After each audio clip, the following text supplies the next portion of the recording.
Ja, partykeer kan die lewe druk. Volgende wil ek 'n bietjie met u gesels oor kom in posisie bo op.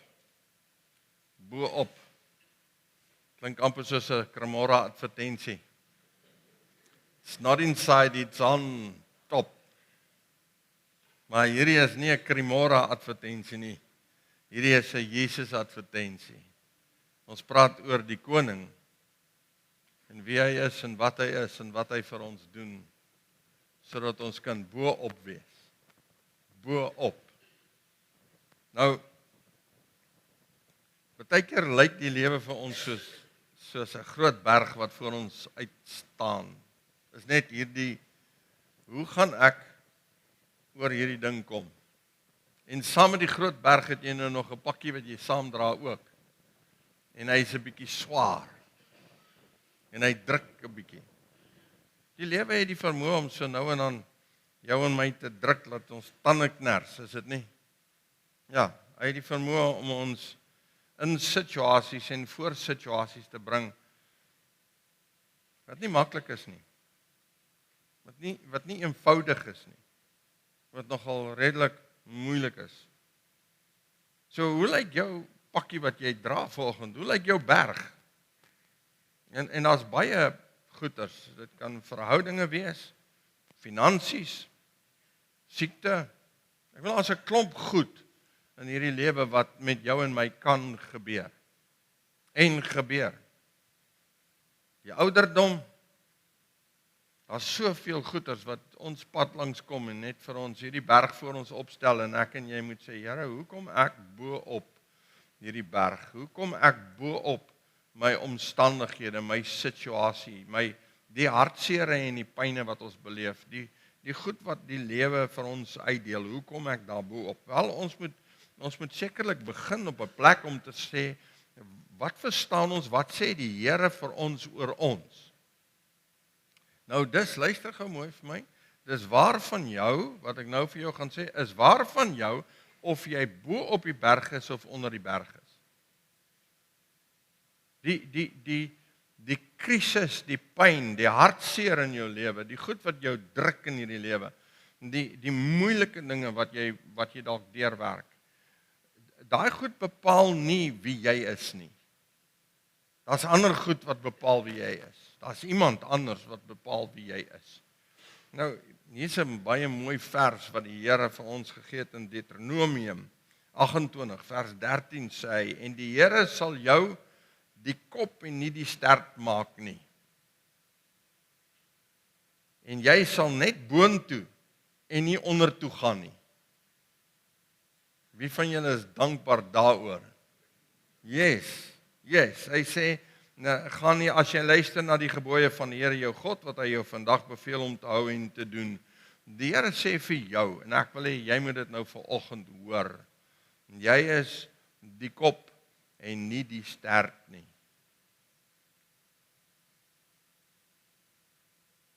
Glo julle dit? Al jy moet dit nou maar hier in jou hart bære, die woord van die Here sê vir jou, jy is die kop en nie die stert nie. Al voel dit vir jou, jy is aan die sterk kant van die lewe.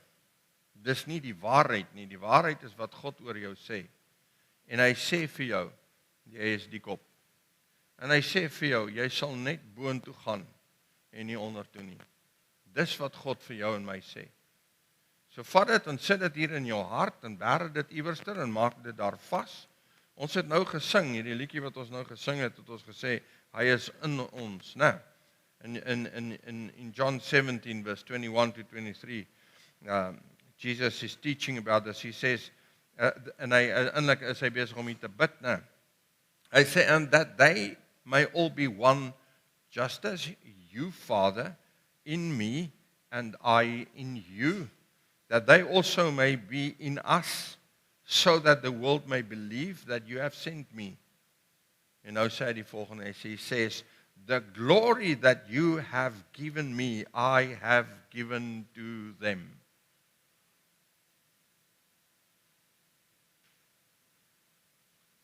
Laat dit net gou vir 'n oombliekie insink in jou hart in. The glory that you have given me, I have given them.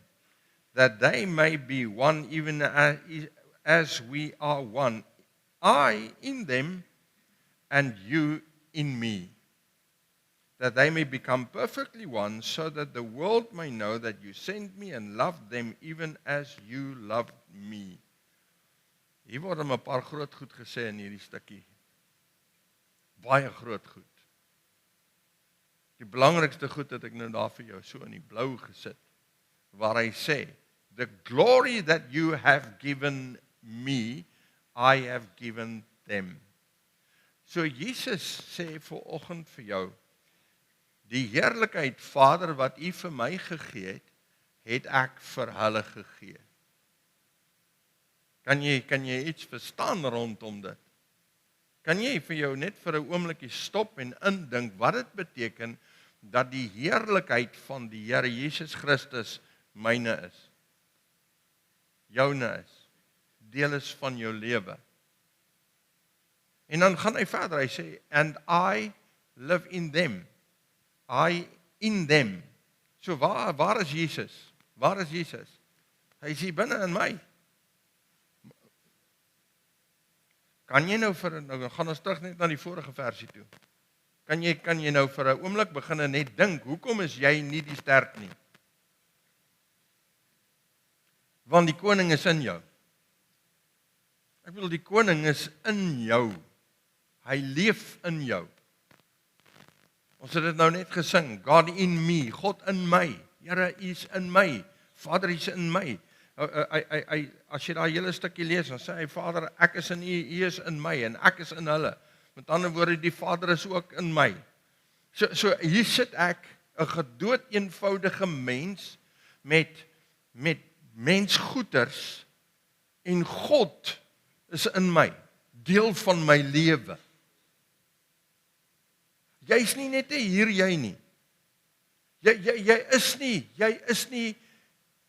Jy's nie 'n verloorder nie. Ja, jy staan dalk aan die onderkant van 'n berg. Maar besef wie jy is, kind van God. Besef dat Jesus Christus en die Here oor hoe hy oor jou voel, so baie oor jou voel, dat hy bereid is om in jou te kom woon. Dat Heilige Gees jou sy tempel maak.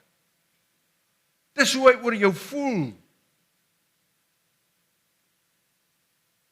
Hy weet presies wat in jou lewe aan die gang is. Wie jy is, wat jy is, hoe dit lyk in jou hart, hoe dit lyk in jou lewe.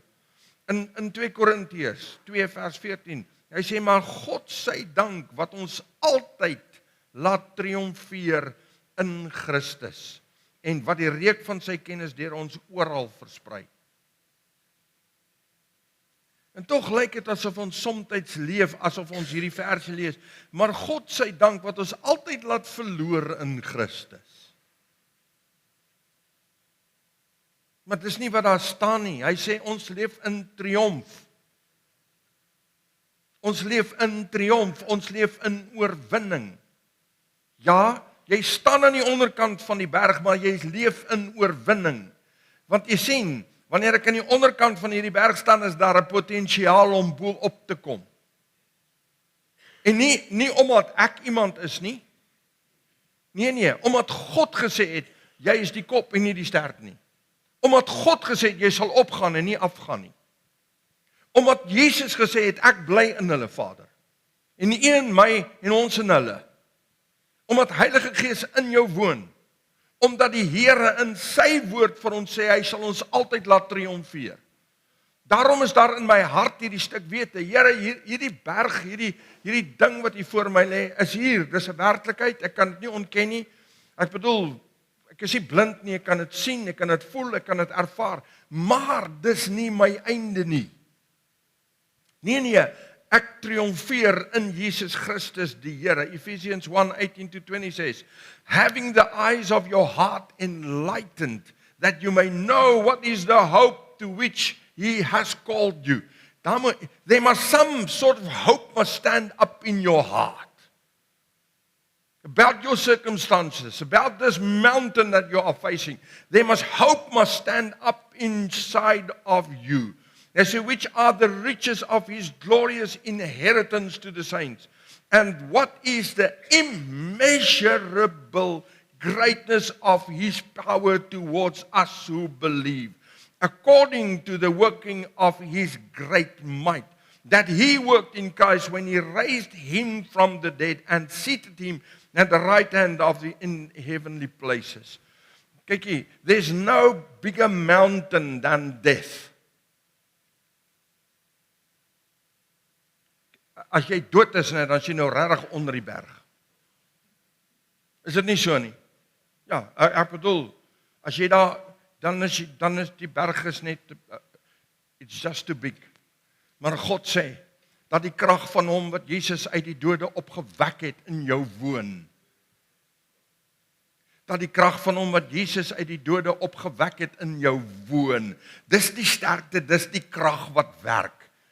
En hy het Jesus opgewek, dis daar die krag wat in jou en my werk. So wanneer ek voor my berg staan, dan moet ek vir myself sê, Here, hierdie berg is 'n berg. Ek is nie dom nie, ek is nie ek speel nie speletjies met my eie brein om vir my te sê die berg is nie hier nie, die berg is nie hier nie, die berg is nie hier nie.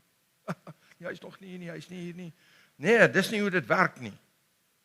Geloof sê, ek sien die berg, maar ek sien God is groter as die berg.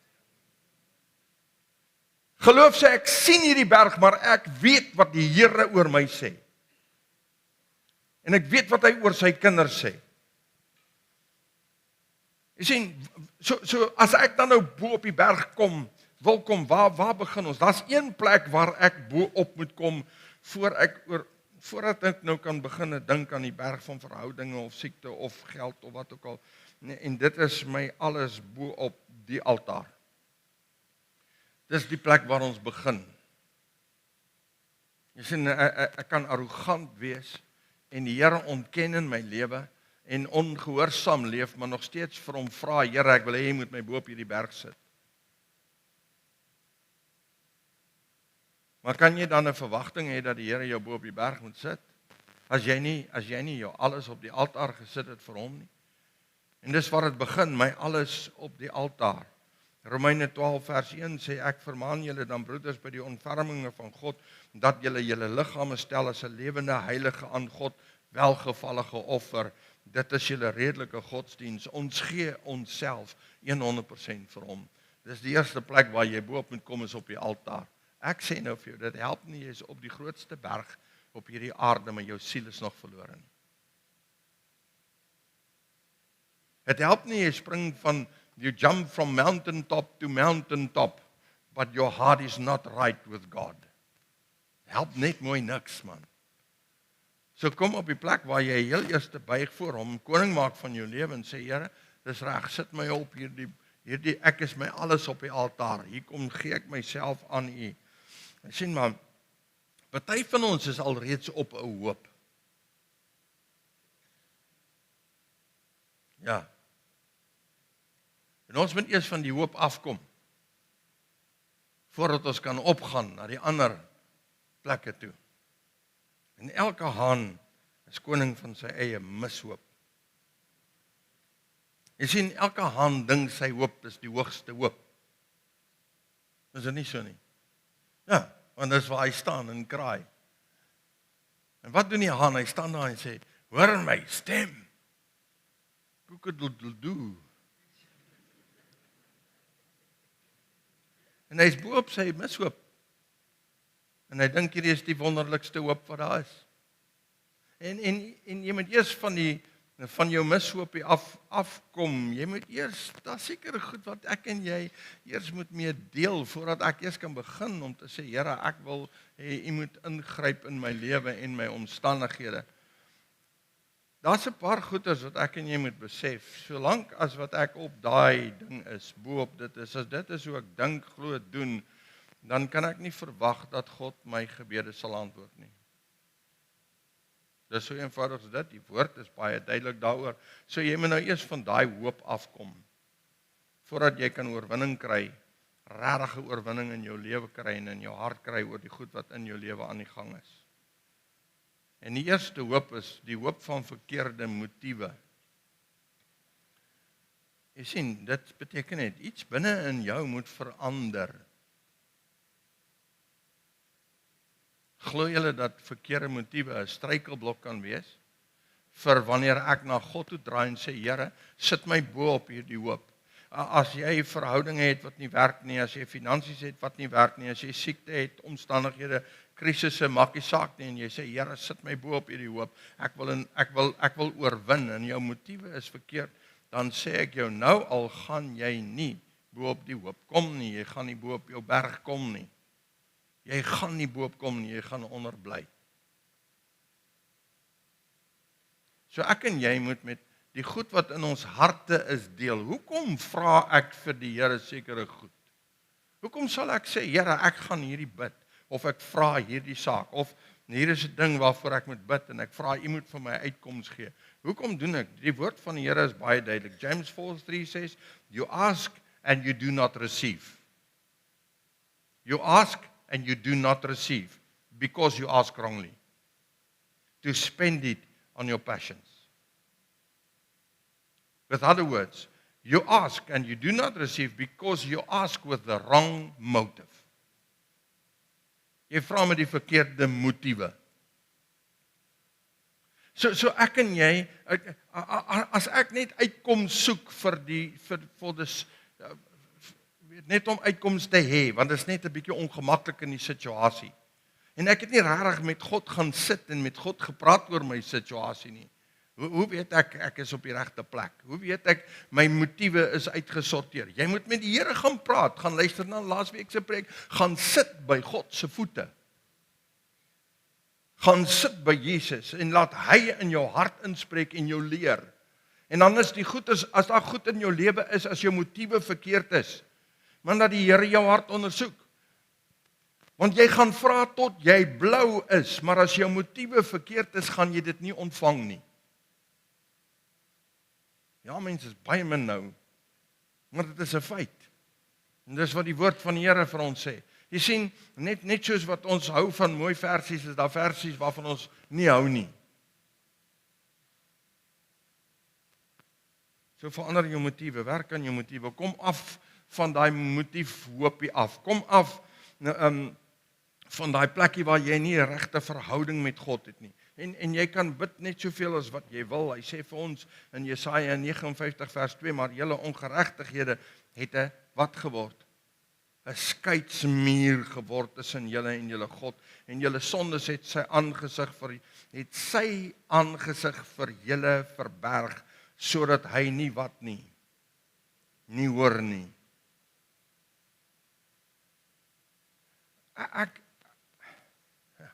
En ons almal doen dit een of ander tyd. Is ons so arrogant dat ons dink ons kan vir God vra en baie keer sommer net vir hom sê wat hy moet doen, terwyl ek nog met sonde in my lewe sit. Ons het hierdie dink oor onsself dat ons so groot en goed is dat ons sommer maar net goue ding kan aanspreek, maar ek sit met sonde in my lewe. Die Here sê hy draai sy ore weg van jou af. Hy draai sy aangesig weg van jou af. Hy verberg dit vir jou. Psalm 66 verse 18 says, if I had cherished iniquity in my heart, the Lord would not have listened. As hier goeders in my hart is wat nie uitgesorteer is nie, dan gaan God nie na jou luister nie.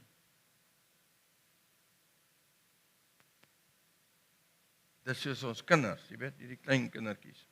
Jy kan maar met hulle praat. As hulle na jou wil luister, en as hulle nie wil luister nie, dan luister hulle nie. Dis nou tyd om so te maak. En dan die ou langs jou te stamp, jy luister ook nie altyd nie. Ja. So deel met jou verhouding met God, sort dit uit. Kry jou sondes uitgesorteer, en vir 'n kind van God is dit 'n eenvoudige proses. Dis ek vra Here vergewe my en hy vergewe my. Ek kom met berou na hom toe en hy maak my skoon en hy maak my rein. En jy moet afkom van jou trots hoopie af. Jy sien, wanneer trots in jou en my werk, het ons altyd 'n probleem. Trots, hoe meet ons trots? Hoe meet ons trots in my gebede? Trots sê altyd, ek wil hê iemand anders moet verander, of iets moet verander, sonder dat ek verander. Trots is daai dingetjie wat sê ek is mos reg. Die vraag is jy reg? Trots kyk die hele tyd uit, nooit in nie. Trots hou nie daarvan om in te kyk nie. En die woord Heer is baie duidelik in sy woord. Jakobus 4 vers 6 sê hy, maar hy gee groter genade. Daarom sê hy, God weerstaan die hoogmoedig is. Die woordjie beteken hy staan aktief teen jou. Hy staan aktief. Met ander woorde, die Here gaan staan aktief voor jou. Jy stop. Wanneer jy met trots in jou hart rondloop. Dis hoekom jy moet deel daarmee. Jy kan nie na God toe gaan en uit jou trotse hart bid nie. Wat het gebeur met die man, met die twee mensies wat besig was om 'n gebed te bid en die een sê, ek is nie so, Here, kyk na my, ek is nie soos hierdie ou hier langs my nie, jy weet, hierdie sondaar en die goed as nie, kyk hoe goed is ek gee my tiendes, ek doen, Here, kyk hoe goed is ek, en die ander ou slaan net op sy bors en sê, Here God, wees my genadig asseblief. En wat sê Jesus oor daai gebede? Hy sê die man sonder trots se gebede is verhoor. Ek kan nie arrogant wees dat ek dink ek kan met trotsheid in my hart rondloop en dink dat die Here moet spring om my te antwoord nie. En trotsheid, luister gou vir my, né? Trotsheid sê ek is die oukei ene. Dis wat trotsheid sê. Trotsheid sê ek is goed. En trotsheid kom self in ons lewens na vorentoe wanneer ons vir God begin 'n bevele gee.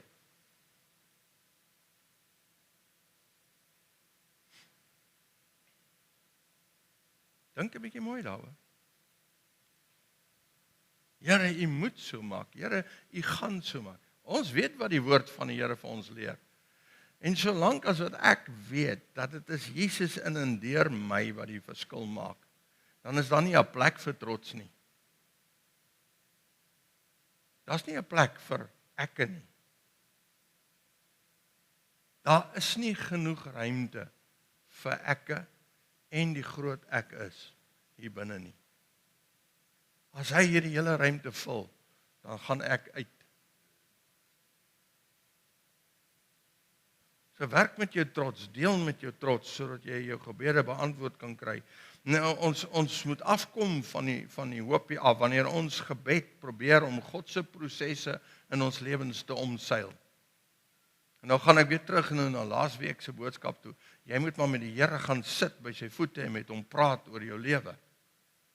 Wanneer jy krisisse, hartseer, pyn en goeters in jou hart en jou lewe het, wanneer ons uitkomste soek vir ons situasies en omstandighede. Ek het dit met Pinkster het ek dit 'n paar keer gesê, ons soek altyd die kort pad. Ons soek altyd die vinnigste, die gemaklikste, die pad met die minste pyn en die minste seer en die pad met die minste geloof. Dis wat ons soek. Ons soek daai pad. So wat maak ons as die Here met my op pad is iewers te heen? Ek moet by daai plek uitkom. En die Here weet dat wanneer ek hier uitkom, gaan ek sekere karaktertrekke in my lewe nodig hê. Ek gaan 'n sekere manier van dink nodig hê. Ek gaan nodig hê dat ek op 'n sekere manier God se karakter weerspieël, want dis wat ek gaan nodig hê om net te kan survive daar of om in oorwinning te kan leef daar. En wat maak ons? Ons sê, Here, maak die pad gelyk. Ons wil die kortste pad loop tot hierso. En die Here het bepaal, nee, dis nie die pad nie, want jy gaan nie genoeg leer op hierdie pad nie. Nee, jou pad loop hier om. Jou pad loop hier om. Hier is 'n paar goeters op hierdie pad wat met jou gaan gebeur. En teen die tyd wat jy hier kom, gaan daai pad jou hier uitgebring het. Dis wat God verstaan oor jou en my lewe, en dis wat ons baie keer nie verstaan nie. Dis hoekom ons baie keer so haastig is. Ons wil goed gister al gedoen gehad het. En die woord van die Here sê vir ons, 1 John 5:14-15 says, and this is the confidence that we have found toward him, that if we ask anything according to his will, he hears us. And if we know that he hears us in whatever we ask, we know that we have the request that we have asked him. Ons vra, Here, maak die pad oop, maak die pad gelyk. Ek wil vinnig hier uitkom. En die Here sê, is nie my wil nie. Dis my wil dat jy daai pad gaan loop. En as ek bid teen God se proses in my lewe, en weer eens, as ek bid teen God se proses in my kinders se lewe, as ek bid teen enige proses waar God enige plek mee besig is, gaan hy my nie antwoord nie. Want as hy my antwoord, kan dit tot katastrofiese gevolge lei. Jy sien, ons verstaan nie altyd nie. Maar as die Here al my gebede moet beantwoord, moet ek so gou as moontlik by hierdie punt uitkom. En hier gaan ek die prys betaal. Hier gaan ek die prys betaal van 'n kort pad. So gaan sit by God se voete en vra hom, Here, wat is dit wat U vir my sê? Hoe moet my lewe lyk? Waarmee is U besig? Hierdie pad wat ek nou loop, wat is hier iets wat ek moet leer? Moet ek groei? Wat is aan die gang? Praat met my, deel met my, en die woord van die Here sê, hy wil met jou en my deel. Ek moet onthou, ek kan nie verwag dat God my gebede antwoord nie, en hy praat nie met die manne, maar dit sluit nou die vroue saam in.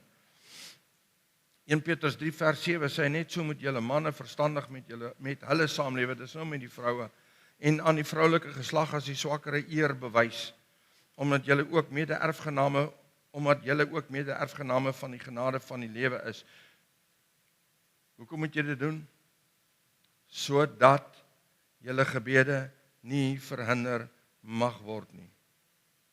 In die Engels sê, you must value your spouse. You must value your life. Dit sluit om daai waarde te gee, né? Om eer aan hulle te bewys. Dis twee dinge. Die woord sê duidelik, as ek nie eer bewys nie, if I do not, in Engels sê hy, I value, ek gee waarde, dis daai woordjie, ek gee waarde aan my vrou. Okay? As hy sê ek doen dit nie, dan sê hy, dan staan jy word teengestaan, jou gebede word teengestaan, en dit word verhinder. Okay? As die vyand jou gebede verhinder, dan kan ek teen die vyand optree en ek sê vir hom, gaan weg in Jesus naam. Ek weerstaan jou in die naam van Jesus. En wat moet hy doen? Hy het nie 'n keuse nie, hy moet gaan. Maar jy sien, hierdie is nie die vyand wat my gebede verhinder nie. Dis die Here self wat sê, ek gaan nie nou luister na jou nie. En jy kan nie vir die Here sê, gaan weg nie. Hierdie woordjie waarde gee, beteken twee goeders. Dis om waarde te gee met my mond. Met ander woorde, dis 'n belydenis. Jy is vir my kosbaar en jy is vir my goed. En dankie vir wie jy is. Om daai persoon op dieselfde vlak te sien as wat jy is. Met ander woorde, ons kyk mekaar in die oë en ons is op dieselfde vlak. Jy is nie minder as ek nie. Maar dit het nie net te doen met my mond nie. Dit het ook te doen met my hart. Want ek gee hier heel eerste waarde. Ek kan vir iemand sê, jy beteken vir my baie, maar hier binnekant dink ek iets heeltemal anders. Bless you. Ek kan vir iemand hier in my hart niks voel, niks, maar ek kan met my mond goed sê hoe oulik jy is en hoe wonderlik is, baie dankie vir wie jy is, baie dankie vir wat jy doen, ek waardeer jou, maar in jou hart is dit nie. So die woord beteken regtig tweeledig, jy met jou mond en jou hart. So wanneer ek nie eer gee aan my vrou nie, of eer gee aan jou man nie, dan word jou gebede verhinder. Jy moet van daai hoopie afkom, en dan uit die hart van die saak is daar ook 'n regte tyd om iets te vra. Isaiah 45 verse 8-9 says, for my thoughts are not your thoughts, neither your ways are your ways my ways, declares the Lord. For the heavens are higher than the earth, as are my ways higher than yours, and my thoughts higher than your thoughts. Die Here dink anderster, redeneer anderster, weet anderster as wat ek en jy is. En somtyds, broer en suster, moet ek en jy dit net eenvoudig aanvaar. Wanneer ek vir die Here sê, Here, gryp in, dan sê hy vir my, wag. Julle hoor dit. Ons sê, hy antwoord op 3 maniere. Hy kan vir jou sê, nee, en dis dit. Paulus is 'n voorbeeld, hy sê, ek het die doring in my vlees. Ek het vir die Here 3 maal gevra om dit weg te vat, en die Here het gesê, nee. En ek aanvaar u antwoord, Here, u is soewerein. U kan vir my sê net wat u wil. Maar daar is tye wanneer die Here net vir jou en my sê, wag, nie nou nie. Ek gaan dit nie nou doen nie. Jy weet dat die uitkoms kom, jy weet die omstandighede gaan verander, maar hy sê vir jou, wag, en miskien is dit, omdat hy reeds besig is met jou, met hierdie ompad, hier's karakterontwikkeling, hier's goed wat besig is om te gebeur met jou en my, sodat ons hier by hierdie plek gereed kan uitkom. Wat ook al binne in God se denke is, dis daar, soms sê die Here vir jou en my, ja, onmiddellik, ek bid nou en iemand word gesond, die Here verander omstandighede onmiddellik, hy doen dit soms, ja, maar hy is 'n soewereine God, en hy antwoord soos wat hy wil. So, hoe kom ek dan nou bo op? In die eerste plek, dit vereis 'n geloofshandeling. Ek moet glo. Jakobus 2 vers 17, 20 en 22 sê, maar so ook die geloof, as dit geen werke het nie, is dit sigself dood. Maar wil jy weet, o nietige mens, dat die geloof sonder die werke dood is? So sien jy dat die geloof saamgewerk het met sy werke en dat die geloof volkome geword het uit die werke. Jy sien, soms bid ek en jy en ons soek 'n uitkoms, maar ek moet vir die Here gaan vra, Here, wat sê u vir my? Wat is die aksie wat ek moet neem? Wat is die geloofshandeling wat vereis, wat u van my vereis om hierdie situasie omgedraai te kry, om deurbrake te kry? Ek het al in gesprekke met mense, veral mense wat met kinders baie keer probleme het nie. Hulle het 'n krisis en hulle kom nie oor die weg nie. Party ouens sê vir my, ek het 10 jaar laas met my kind gepraat. Hulle is kwaad vir my. En dan sê hulle, hoe los ek dit op? As ek wel, ons moet hieroor bid. Jy moet God vasgryp dat hy 'n harte verander, want dis wat hy doen, hy werk in harte. Maar jy kan nou hierso sit en bid en nie een keer uitreik nie, en dan gaan jy ook niks reg kry nie. Een of ander tyd moet jy as 'n gelowige mens gaan om te gaan die saak hanteer en vertrou dat God 'n hart voorberei. Soms het ons moeilike gesprekke, en moeilike gesprekke sê nie ek vermy die moeilike gesprek nie, want niemand hou van 'n moeilike gesprek nie. Maar soms moet ek bid en ek vra, nie soms, ek moet altyd bid en God vra, berei die hart voor, sodat wanneer ek die moeilike gesprek het, dit gehanteer kan word en uitgesorteer kan word. Daar's 'n geloofsaksie wat die Here baie keer van ons vra, en ons, julle weet dit, maar hoeveel beloftes is in die woord van die Here? Verskriklik baie. Maar gaan lees hulle. Die meeste van die beloftes is daar ietsie aan wat gekoppel is aan wat jy moet doen sodat die belofte in vervulling kan kom. So kom in aksie, doen dit, doen daai gedeelte. James 1:25 says, but the one who looks into the perfect law, the law of liberty, and perseveres, being no hearer who forgets, but a doer who acts, he will be blessed in his doing. Baie keer kos dit jou, man, om vas te byt in geloof te doen. So sort jou geloof uit. En die tweede ding, jy moet deel met wat jy glo. In 'n vorige gemeente het ons 'n klomp manne gehad wat altyd saam gebid het op 'n Vrydagoggend. En ek kan onthou die een oggend, ons het so maar van besigheid tot besigheid gegaan en bid ons saam met hulle. En ek is by die een persoon se besigheid en hy staan daar nou, staan hy die hele tyd so met sy hand op sy rug, weet soos iemand wat rugpyn het. En ek vra van wat's fout? Hy sê nee, hy sukkel nou al 10 jaar met 'n rug wat hy seer gemaak het. Hy's 'n motorwerktuigkundige en hy wou 'n radkas optel en toe gebeur iets. en iets is nou skeef of krom daar binne en dit werk nie. Ek sê vir hom, maar laat ek vir jou bid, daar's nog niemand daar nie. Ek sê vir hom, laat ek vir jou bid. Hy sê, nee, is nie nodig jy vir my bid nie. Die Here wil hê ek moet maar met hierdie dingetjie loop.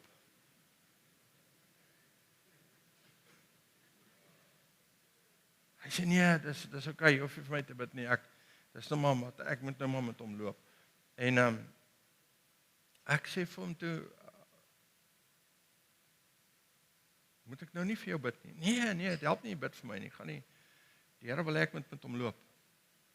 Ek sê vir hom, ek gaan in 'n geval vir jou bid. Heel waarskynlik gaan dit wees soos jou geloof vir jou sê dit moet wees. Jy sien, ek en jy moet ons geloof uitsorteer. Nie net geloof hê nie, maar ook wat ons glo. In lyn met die woord van God. So ek moet na die Here toe gaan en vir hom sê, Here, oor hierdie situasie, wat is dit wat u vir my sê hieroor in u woord? Hoe lyk my geloof wat ek het oor hierdie spesifieke saak? In Judas 1 vers 20 sê hy, maar julle geliefdes moet julle self opbou in julle allerheiligste geloof en in die Heilige Gees bid. Jy moet jou opbou in jou geloof. Hoe doen ek dit? Ek gaan hiernatoe en ek lees wat God hierin vir my sê. En wanneer ek tyd met hom spandeer, soos wat ek laas Sondag gesê het, gaan sit by hom, en wanneer hy opdaag en ek sien hom, en daar die heerlikheid van hom, skielik begin ek iets te verstaan oor wie hy is. En as ek begin verstaan wie hy is, dan weet ek mos nou, hy's 'n waarmaker van sy woord. So geloof begin in my opstaan. Dit word groter. Ek lees oor die goeters wat ek wil hê hy moet vir my oor antwoord. As ek twyfel dat die Here my wil gesond maak, dan het ek 'n probleem. So, gaan na die woord toe en gaan leer wat sê hy oor genesing. As ek glo die Here wil nie hê my omstandighede moet verander nie, dan gaan dit gaan so bly. Dis so dood eenvoudig soos dit. Romans 12:2 says, do not be conformed to this world, but be transformed by the renewal of your mind. So it's a new way of thinking, that by testing you may discern what is the will of God. What is good and acceptable and perfect. Jou denke moet verander. Waarna toe moet dit verander? Dit moet in lyn kom met dit. Die woord. Ons almal het groot geword op plekke en goed geleer wat die lewe ons geleer het en omstandighede het ons dit geleer en mense het ons dit geleer, maar wat leer God se woord daaroor? So dis my denke moet vernuwe. Waarna toe? Hiernatoe. Nie wat gemaklik is om te glo nie. Nie die kortste, maklikste, vinnigste, minste geloofpad nie. Die woordpad. Ek moet hiernatoe gaan en ek moet daar gaan sit en daar leer ek, daar kry ek geloof en dit kom in my hart. Hebreërs 4 vers 16 sê, laat ons dan met wat? Vrymoedigheid na die troon van genade gaan, sodat ons barmhartigheid kan verkry en genade vind om op die regte tyd gehelp te word. Jy sien, ongeloof maak dat ek met onvrymoedigheid gaan. Kom ons sê, jy het hulp nodig van 'n mens. Maak nie saak wat dit is nie. Ek het nou nodig dat jy vir my help met iets, siekie. Maar ek sê, nou al die pad wat ek dan na jou toe loop, dan stap ek nou en dan dink ek, hy gaan my nie help nie. Hy gaan my nie help nie. Ek weet sommer hy gaan my nie help nie. Ek weet sommer, as jy nou nie halfpad al omdraai en terugloop nie, as jy by hom kom, dan begin jy sommer met, ek weet jy gaan my nie help nie, maar ek het nou nodig, jy weet. En dis baie keer is dit presies hoe ons met die Here werk. Ons glo nie, hy gaan ons help nie, maar Here, ek vra nou maar net vir ingeval jy dalk goed voel vandag. Dis maar hoe ons werk as mense. Nou, jy moet my, help nou maar hierso, asseblief Jesus. Maar kom in geloof na die Here toe. So, ek moet op die berg kom van my denke. Hoor hier's van ons se koppies wat baie de mekaar is. Nou praat ek nie van die ore wat draai nie, jy weet, daai wat jou omval goed is nie. Dit ook, maar dis nou iets anders, nee. Ek praat van hierdie brein van jou, wat jou vat na plekke toe waar jy nie veronderstel is om te wees nie. Wanneer jy goeters dink en woer hardloop hy met jou. En weet jy wat het ek geleer oor die brein? Hy vat ons net onder toe. Dit is moeilik om ons boontoe te vat. En as ietsie slegs met jou gebeur, of iemand sê ietsie vir jou, dan sê jy daar onder in die gat. En hoe kom jy daar? Jy dink jouself daar binne-in. So iewers te langs die pad moet jy laat die Here jou denke verander. So, peace, John 14 verse 27 says, peace I leave to you, peace I give to you. Wie van julle het nodig dat vrede in jou kop inkom? Wie het nodig dat vrede in jou hart inkom? Oor jou goed, oor die manier wat jy dink, die lewe, die omstandighede, waar jy in jou oppad is. Ons sit baie keer, man, ek moet baie keer vir myself sê, stop dit nou, hierdie gedagtes van jou, vat jou nêrens heen nie. Stop dit, hou op om dit te bedink. Maar baie keer, dan kom ons nie eers by stop dit nie. Ons spring sommer op die perd en ons ry hom verder. En ons en dit gaan net verder weg, tot ons nêrens is nie. Spreuke 17:22 sê hy, 'n vrolike hart bevorder genesing. Maar 'n verslae gees laat die gebeente uitdroog. Ek wil nou nie vra wie droë bene nie. Maar die Here wil hê jy moet bo op dit wees. Die Here wil hê jy moet bo op jou denke, jy moet oor jou denke heers, en jou denke moenie oor jou heers nie. Dis hoekom hy sê ons denke moet vernuwe. Philippians 4:6-7 sê, do not be anxious about anything, but in everything by prayer and supplication and thanksgiving let your request be made known to God, and the peace of God, which surpasses all understanding, will guard your hearts and your minds in Christ Jesus. Is die woord waar? Dan is dit waar, dan kan jy vanoggend op daai berg klim. Jy kan bo op jou brein kom, in jou denke kom, en beheer vat in die naam van Jesus en in oorwinning beginne leef. Jy kan bo op siekte kom. Jy hoef nie onder siekte gebuk te gaan die hele tyd nie. Jakobus 5:15 sê, en die gebed van die geloof sal die kranke red.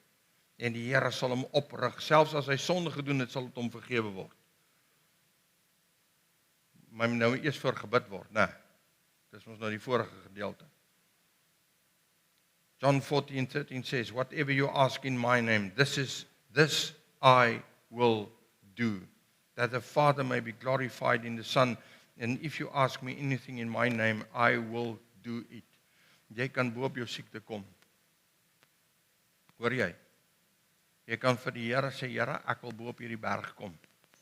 Ek wil nie meer in die onderkant ronddwaal nie. Ek wil bo op die berg kom. Ek wil hê u moet vir my die uitkoms gee. Jy kan bo jou finansiële druk uitkom. Bo die finansies wat jou aan jou neus rondgooi en jou op 'n slegte plek laat bring. Malagi 3:10. Uit die aard van die saak is die woord waar. Bring die hele 10 na die skathuis sodat daar spys in my huis kan wees en beproef my. Weet julle wat? Jy hoef nie eens hier ooreindelik te bid nie. Nou is julle stil.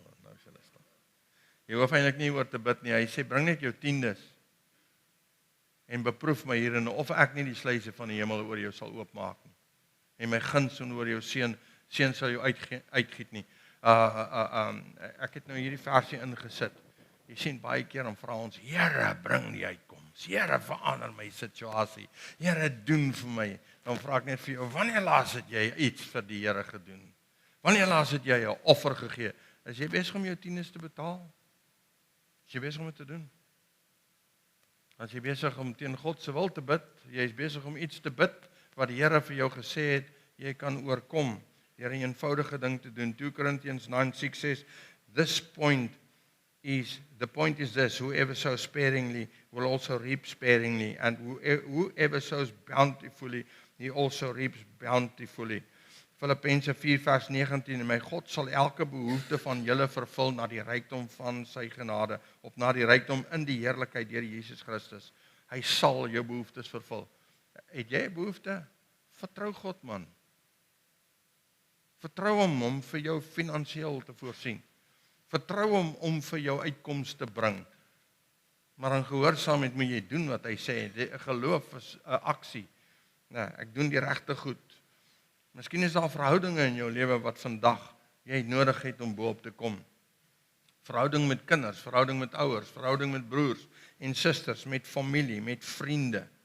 In Matthew 5:23-24 he says, so if you are offering your gift at the altar and there remember that your brother has something against you, leave your gift there before the Father and go first be reconciled to your brother and then come and offer your gift. Jy sien, ek kan nie 'n wrok in my hart hê. Onvergewensgesindheid in my hart hê. Kwaad in my hart hê wat nie uitgesorteer is nie. En dan vra ek, Here, sorteer hierdie ding vir my uit. Hoe bid ons dan gewoonlik? Here, slaat daai ou pimpel en pers dat hy kan verander.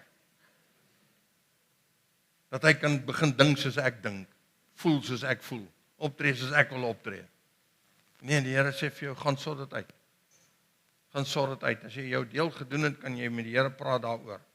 Efesiërs 4 vers 1-3 sê, ek vermaan julle dan die gevangene van die Here, om te wandel waardig die roeping waarmee julle geroep is, met alle nederigheid, en sagmoedigheid, en lankmoedigheid, terwyl julle mekaar in wat? In liefde verdra. En ernstig strewe, om die eenheid van die Gees te bewaar deur die band van vrede. As jy 'n knorrige ou man is, of 'n knorrige jong man is,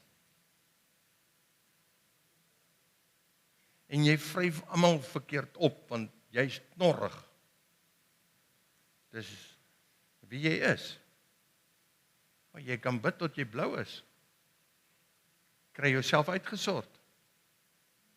Kom in lyn met God se woord van sagmoedigheid en lankmoedigheid en verdraagsaamheid teenoor ander. En begin reg leef op daai plek. Luister gou mooi vir my. Baie verhoudinge sal sommer self uitgesorteer word as jy dit begin leef. Maar ek en jy kan na die Here toe gaan en sê, Here, U ken my omstandighede. Broer en suster, ek het te veel keer in my lewe gesien hoe dat die Here ingryp en harte verander. Hoe dat hy paas en seuns se harte weer na mekaar toe draai en herstel. Hoe dat hy maas en dogters se harte weer na mekaar toe draai. Hoe hy families na mekaar toe draai, dat hulle weer kan herstel. Dis wat God doen. Dis in sy wese. En ek kan hom vertrou daarvoor. Ek kan vir hom sê, Here, ek wil hierdie verhouding regkry, regstel. Wat ook al ek verkeerd gedoen het, help my om dit te weet, sien, te bely, skoon te maak, my deel te doen wat ek veronderstel is om te doen. Laat ek daai tree gee. Dis die geloofstree. Gee dit in geloof. Die Here maak die res oop. Vertrou vir hom om jou bo op hierdie situasie in jou lewe te sit. In Mark 9:23-24 says, and Jesus said to him, if you can, all things are possible for him who believe. Is alle dinge moontlik. Alle dinge is moontlik. Daai verhoudinge kan herstel, dit kan reg wees. Jou omstandighede, jy kan bo op jou omstandighede leef. Jy hoef nie aan die onderkant te staan nie. Petrus sê vir ons, 1 Petrus 5:7, werp al julle bekommernisse om hom, hy sorg vir julle. Wie sorg vir jou? Wie sorg vir jou en my? Die Here sorg vir jou en my. Hy is die een wat vir ons sorg. So sit jou bekommernisse op hom en hy gaan jou omstandighede verander. Johannes 10 vers 10, John 10 verse 10 says, the thief comes only to steal and kill and destroy. En ons almal het dit al beleef in ons lewens, wat hy sê, Jesus sê, I came that they may have life and have it abundantly. Wie het nodig om daai lewe te hê, oorvloedslewe. Jy kan die vyand oorwin, jy kan bo op die vyand staan. Hoekom? Nie omdat jy oulik is nie. Omdat Jesus klaar bo op hom staan. Omdat Jesus hom oorwin het. Dis hoekom. Hy sê vir ons, Matteus 10:1, en hy het sy 12 disippels na hom toe geroep en vir hulle gesê, ek gee vir hulle en aan hulle mag gegee oor die onreine geeste, om hulle uit te dryf en elke siekte en elke kwaal te genees. James 4:7, submit yourselves therefore to God. resist the devil and he will flee from you. As jy bewus is van 'n aanval van die vyand, miskien moet ek net gou dit sê voordat ek afsluit. Jy sien baie keer is dit nie die vyand wat besig is om ons aan te val nie. Dit is net ons eie geite. Dis ons. En die manier hoe ons werk en praat met mense en deel, en dan sê ons, dis die vyand, dis eintlik ons. Maar wanneer jy bewus is dat die vyand besig is om aan te val, weerstaan hom in die naam van Jesus. En hy sal van jou wegvlug. So proklameer daai oorwinning en kom bo-op. Kom bo-op. Want as jy eers moet afklim, dan klim jy nou maar eers af. Kom af van jou troontjie af, jou mishoopie af. Kom af van daai plekkie af, sodat jy kan bo-op kom en in oorwinning kan leef. Wie van julle het vanoggend nodig om bo-op iets te kom? Kom ons maak ons oë toe. Dan bid ons saam. Dankie Jesus. Dankie vir die woord, dankie dat U ons leer, dankie dat U in ons lewens inspreek. Ons eer U daarvoor. Kom Heilige Gees. Help ons Here dat ons vanoggend in oorwinning sal kom. In Jesus naam. Dankie dat U dit vir ons doen. Ons eer U, ons loof U daarvoor. Terwyl jou oë gesluit hou, ek wil graag saam met jou bid. As jy vanoggend hier sit en jy sê Here, hier is iets in my lewe waar ek moet bo-op kom. Ek het nodig, help my asseblief. Ek wil graag saam met jou bid. Dat Vader vanoggend jou bo-op sal tel. Dat hy jou oorwinning sal gee. Maak nie saak wat dit is nie. Jy sal weet, as die Here met jou praat. Ek wil graag saam met jou bid. As jy wil ek met saam met jou bid, staan ge op jou voet en sê net vir hom, Here, hier is dit. U ken my situasie. U ken my omstandigheid. U weet, Here, hier het ek nodig. Ek het nodig om bo-op hierdie ding te kom. Miskien weet jy nie hoe nie. Jy sê, ek weet nie hoe nie. Dis okay. God is in beheer. Die Here is in beheer. Hy wil jou vanoggend bo-op tel. Hy sê vanoggend, ek is hier om jou te help om bo-op te kom, my kind. In geloof reik ons uit na hom toe, Here. Ek wil hê met my bo-op tel asseblief. Dankie dat U dit vir my doen. Vader, U sien elke man en vrou wat hier staan. Mense wat sê ek het nodig om bo-op hierdie ding te kom. En dit maak nie saak wat dit is nie. Miskien is dit siekte. Miskien is dit finansies, omstandighede, verhoudinge, goed wat ons vrees, die vyand, maak nie saak nie. U is bekend, U ken dit. U ken hulle harte, U ken hulle hele wese, U ken die mens. Maar Here, vanoggend sê U baie duidelik vir ons, jy is die kop en jy is nie die stert nie. Hier vanaf sal jy net opgaan. Dankie Here, dat dit U woord is vir elkeen vandag. Dat U sê, ek woon in julle. En in my is die oorwinning, in Jesus Christus is die oorwinning. So ek kom roep U nou aan, Here, vir elke situasie, elke omstandigheid, elke berg wat voor mense staan, dat U hulle optel en bo-op neersit, Here, en totale oorwinning gee daaroor in die naam van Jesus Christus. Ek dank U, Here, dat ons bo-op ons omstandighede kan leef. Bo-op ons siekte, bo-op ons krisisse, bo-op ons verhouding, dat ons in oorwinning kan leef in Jesus Christus se naam. Here, as ons iewerste moet afklim, laat ons afklim, help ons daarmee, Heilige Gees. U is getrou, U help ons, laat ons afklim, en dat ons onderkom, sodat U ons kan optel, en ons bo-op sit. Here, want ons weet, U is klaar bo-op. So dankie dat U dit doen, dankie dat U mense optel, Here. Dat U vanoggend herstel bring, verhoudinge herstel, finansies herstel, omstandighede herstel, dat U goddelik, bonatuurlik ingryp, soos net U dit kan doen. En ek dank U daarvoor, Here. Ek dank U vir die uitkomste wat uit U hand uit, oor U kinders uitgegiet word vanoggend. Oorwinning wat gegee word vanoggend. En ek prys U en ek loof U en ek eer U daarvoor in die wonderlike en die lieflike en die magnifieke naam van die koning van alle konings, ons Here en ons Meester. Dankie dat ons dit kan bid in Jesus se lieflike naam. Amen.